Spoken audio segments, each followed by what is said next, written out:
Okay, good morning. It's freezing after some hard work and a few splinters. We've got the garage all walled up all the way around with OSB. Feeling really good about the decision and the ability to, in the future, if I want to or need to, drop in more electrical or switch it around fairly easily once it's all installed versus having to dig behind walls to do that in this kind of environment. Today, the electrician is coming out to drop in the sub panel. It's going to be a 60 amp sub panel. It's going to go right over there by the door. That's why I still have that little open spot, because that's where the wire is going to come in from outside. I also hung up the garage heater.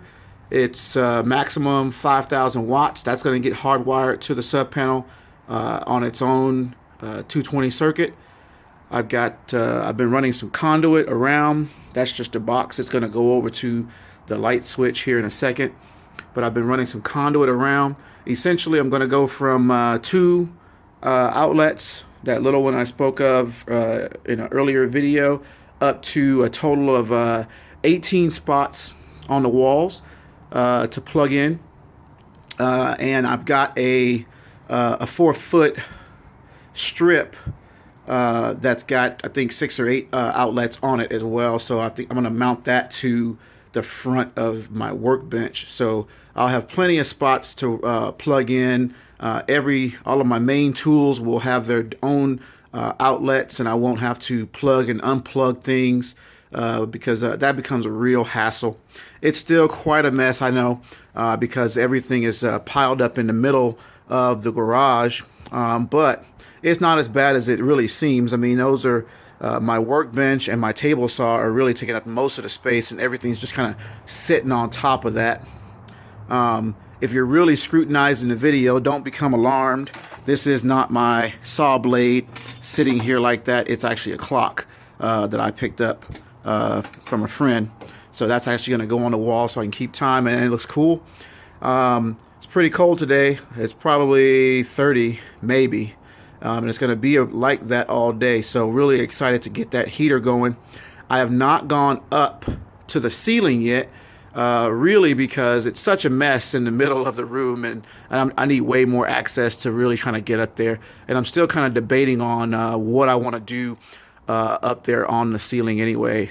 Probably I'm really leaning towards some foam board insulation as thick as I can get it, a thermal barrier basically, and then maybe move along and cover the ceiling with OSB as well.